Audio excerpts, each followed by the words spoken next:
For us, it's drones 2.0, where it's a little less of a science project and it's more of a closed system where everything's engineered together. It's an asset that we can take out of the box. We know it's going to work. A lot less tinkering, and it's coming from a company that has extensive background designing gimbals. That's their strength. So that's what we fly at our company. In the very short span that drones have been utilized in the professional space, quite a bit of development has gone on. And it used to be that if you really wanted to do this at a high level, you had to really devote a lot of time into the research to pick out the components, and you can still do that, but now there's several more options that are quite capable right out of the box, so to speak. So we use a few other machines as well, but these are the two machines that I use most on commercial film sets. I just want to touch on something that Dylan mentioned, and that is the difference really between what you can do between the full-size aircraft and the UAS, or the drones as we all call them now. They do both fly, so they have that in common. But for me, what we've always tried to evangelize to directors and producers, and what's pretty apparent now, is the fact that with the drone platform, we're getting what I call intimate aerials. And on the technology side, for the drones, we're now starting to push into longer lens stuff, which is very common with the full-size platform.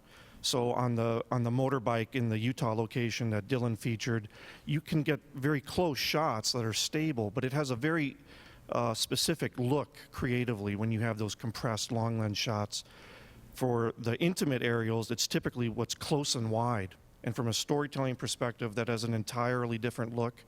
And it's something that's really only achievable with the drone platform by virtue of the fact that we're getting in closer than you ever would with a full-size helicopter, either from a safety perspective or a physical space constraint, or just simply disturbing the surroundings. You know, any of you who have flown in a helicopter, or maybe even just observed one up close, know that they displace a tremendous amount of air, and that just blows stuff around, either dust or plants or stuff. And if you're astute, you know, if you're nerds like me or these guys, we're always looking to see what's getting disturbed.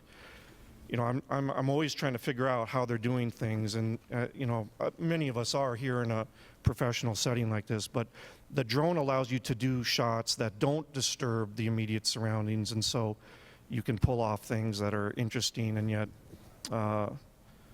not possible otherwise. And as you get into working with drones and looking for vendors, aside from the people sitting up here with any vendor, and this, you would probably do this with, you know, any piece of equipment you hire, but the drone is so not an exception to this, and it's so hardly in this category where, as we're saying, the exemption alone, someone saying we have this certification, does not mean you should be hiring them. It means you can be talking to them. I would like you to always reach out to colleagues who've worked with drones.